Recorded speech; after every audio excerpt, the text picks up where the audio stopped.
started the small TWICE, ripple, and through the ROOM. It was early morning, cold enough that breath showed in thin white clouds, and everyone was gathered near the training yard waiting for instructions. She stood slightly apart from the group, hood pulled low, hands tucked into the pockets of her worn jacket. When she shifted her weight, the sleeve rode up just enough for the tattoo to show dark lines of ink curling around her wrist, bold and unmistakably military in style. That was all it took. One of the younger operators nudged his buddy and smirked. Another let out a short laugh, loud enough to be noticed. "Nice tattoo," someone muttered, not bothering to hide the sarcasm. "Did you get that from a movie?" A few more chuckles followed. In a place where reputation was earned through blood, sweat, and years of service, a tattoo without context was treated like a costume, something worn by people who wanted to look dangerous without ever having been tested. She said nothing. She didn't look up. That seemed to encourage them. The comments grew sharper, more confident. Someone joked about tourists and wannabes. Another scoffed that real operators didn't need ink to prove who they were. The laughter wasn't cruel in their minds. It was casual, careless, the kind that comes from assuming superiority. To them, she was an outsider, a quiet figure who didn't fit the image they respected. The tattoo became a punchline, a symbol of everything they thought she wasn't. What none of them noticed was how still she remained, not tense, not defensive, just composed. Her silence wasn't submission, it was restraint. She had heard worse in places far more dangerous than this. She had learned long ago that explaining yourself to the unqualified was a waste of breath. The laughter peaked, then lingered awkwardly when she finally moved. Slowly, deliberately, she lifted her hands and reached for the edge of her hood. The motion was unhurried, almost ceremonial. Fabric slid back, revealing her face calm, scarred in places where time and violence had left their marks. Her eyes were steady, sharp, and unmistakably experienced. Conversation died mid-sentence. The shift in the air was immediate. Smiles faded, bodies straightened. Somewhere behind them, a voice stopped cold. The SEAL commander, who had just stepped into view. His expression changed the instant he saw her. The casual authority he carried drained away, replaced by something rare and unsettling, recognition. No one laughed now. The silence wasn't empty. It was heavy, filled with the sudden understanding that they had misjudged everything. The tattoo was no costume. It was a marker, a reminder of places survived and battles endured. In that quiet moment, the mockery collapsed under the weight of truth, and the room learned a lesson it would never forget. Some legends don't announce themselves, and those who laugh first are usually the ones who end up standing silent. For most of them, the hood was just another detail, an odd choice of clothing in a place where faces were usually uncovered and confidence was worn openly. To her, it was something else entirely. The hood was habit, built from years of moving through spaces where anonymity meant survival. She had learned to keep herself unremarkable, to blend in, to let others underestimate her before they ever had a chance to understand what she truly was. In environments like this, that instinct hadn't left her. If anything, it had grown stronger. Beneath the fabric and shadow was a history no one in the yard could see. Years of training that had pushed her body past breaking and then demanded more. Long nights filled with silent movement, controlled breathing, and the constant awareness that one mistake could cost lives. She had been shaped by places where names didn't matter and faces were forgotten, where only results were remembered. The hood wasn't hiding weakness. It was concealing experience. When she stood there, quiet and detached, the men around her filled the silence with their own assumptions.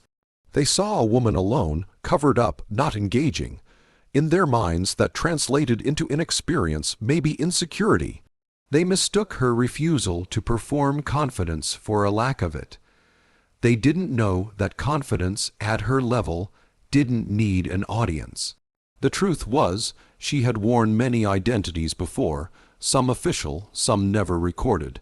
She had been a trainee, an operator, a shadow attached to missions that never made it into briefings.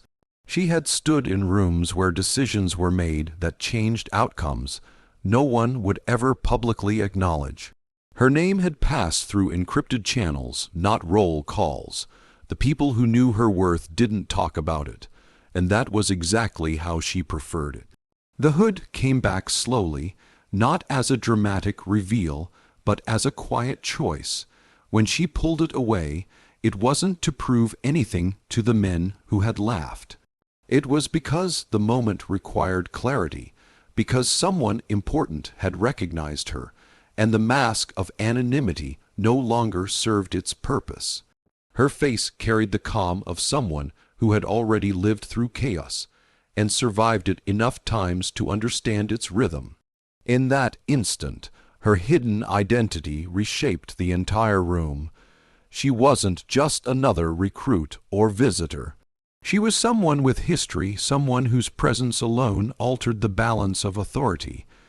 The tattoo, the silence, the hood, all of it snapped into focus as pieces of a larger truth.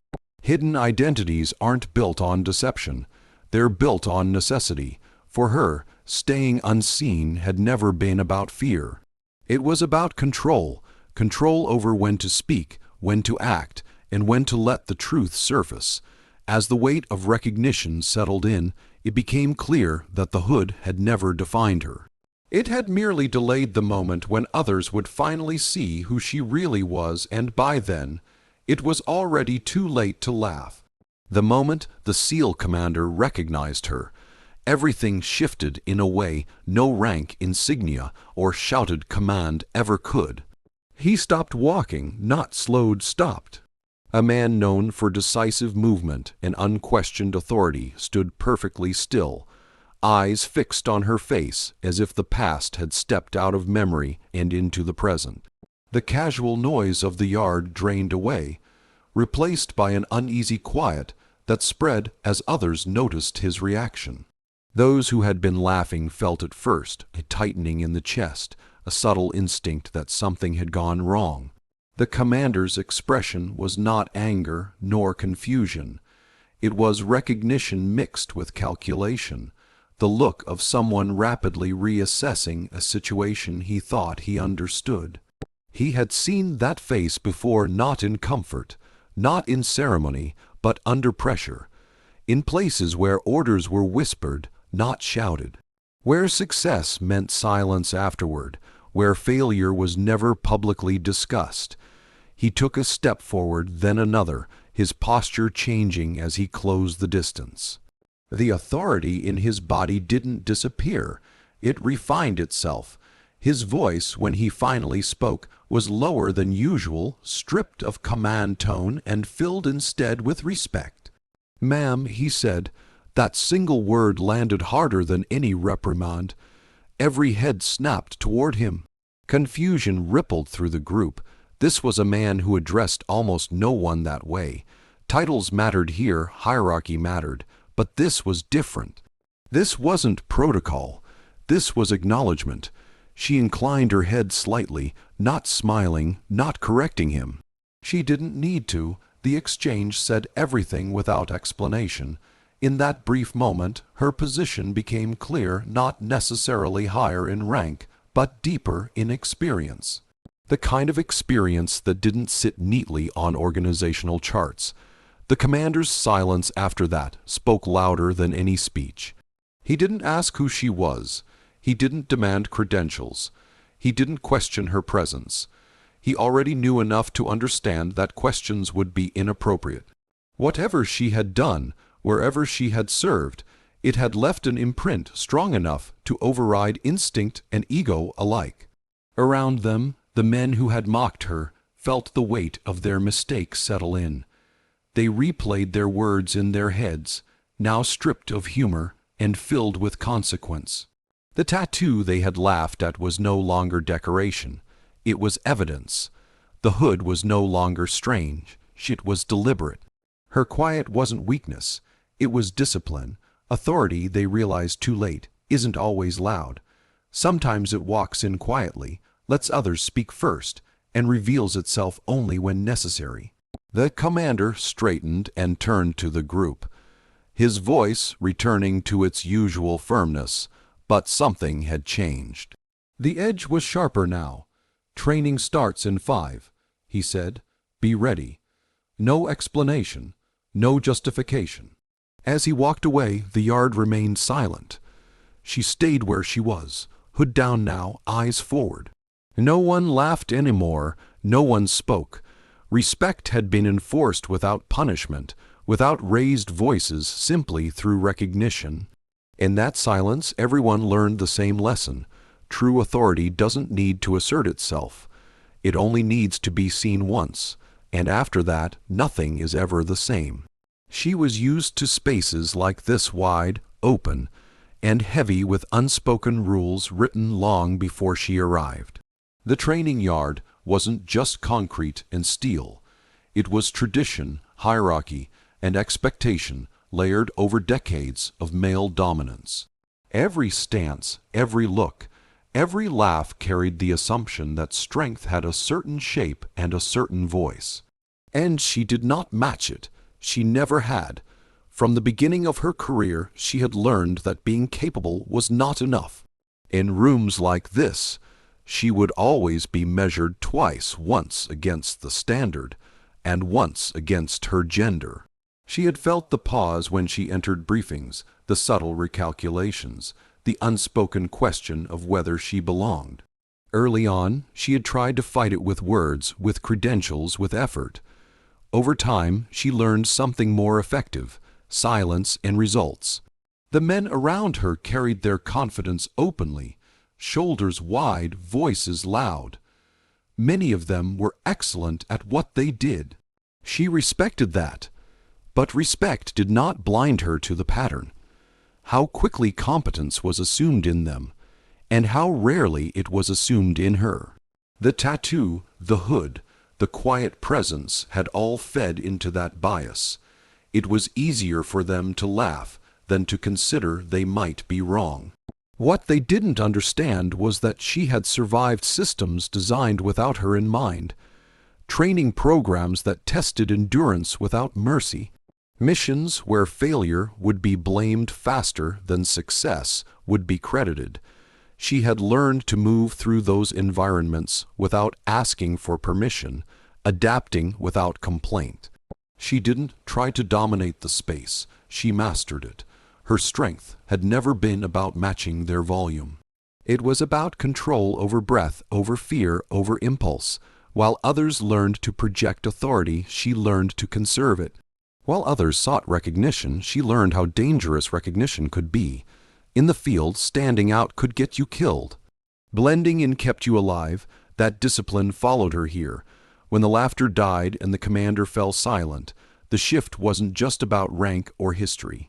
It was about confronting a reality they preferred to ignore. Excellence does not belong to one gender. The discomfort that followed wasn't hers, it was theirs. They were being forced to reconcile their assumptions with evidence standing right in front of them. She didn't relish the moment. She didn't need their embarrassment to feel validated. What mattered was that the truth had surfaced without her having to announce it. That was her victory. In a world that constantly tested her right to exist within it, she had learned to let her presence speak louder than protest. The yard felt different now, not welcoming, not hostile, but aware. Eyes that once dismissed her now watched carefully. Not because she demanded attention, but because she had earned it.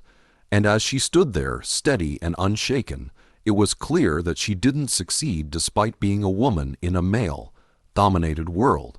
She succeeded because she had learned how to survive it, master it, and remain unapologetically herself within it.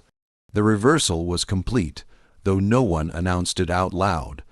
Moments earlier, the space had belonged to the loudest voices, the easiest laughter, the comfort of shared assumptions.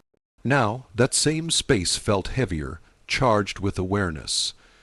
The men who had laughed found themselves standing differently, shoulders less relaxed, eyes more cautious. Nothing external had changed, no orders, no reprimands, but internally everything had shifted. Power, she understood, was rarely taken by force. It was revealed. The ones who had mocked her were now measuring their words before letting them escape. Some avoided her gaze entirely, staring at the ground or pretending to adjust their gear. Others looked at her with open curiosity, trying to reconcile the woman they had dismissed with the figure the commander had recognized. Embarrassment mixed with disbelief, then slowly settled into something closer to humility. She did not capitalize on it. She didn't smirk or remind them of their laughter. That restraint was part of what made the moment so final. By refusing to seek revenge in words, she denied them any way to regain footing. There was nothing to argue with, nothing to challenge. The silence forced them to sit with their mistake. This was the emotional payoff, not dominance through intimidation, but dominance through presence. The kind that lingers long after the moment passes. They would remember this every time they judged someone too quickly, every time they mistook quiet for weakness. The training that followed felt different. Instructions were received with sharper focus. Jokes were muted. When she moved among them, there was space made without her asking for it. Respect, once withheld, was now offered instinctively, not because they feared her, but because they understood her. For her, the moment closed as neatly as it had opened. She returned to being just another figure in the formation, not elevated, not spotlighted. That, too, was deliberate. She had never wanted to be untouchable, only undeniable. What made the reversal powerful was its simplicity. No dramatic confrontation, no public humiliation, just truth arriving at the right moment and settling where it belonged. The people who had laughed learned something uncomfortable but necessary. Confidence without understanding is fragile. It collapses the moment it meets real experience. As the day moved forward, the yard carried a new undercurrent. The hierarchy hadn't been rewritten, but it had been clarified. Respect here was not about who spoke first or loudest. It was about who had walked through fire and come back composed enough to stand quietly afterward. In that realization, the emotional arc completed itself. Mockery gave way to awareness. Awareness became respect, and respect, once earned this way, did not fade. She didn't need to remind them who she was. They had seen it for themselves, and that knowledge would stay with them far longer than any laugh ever could.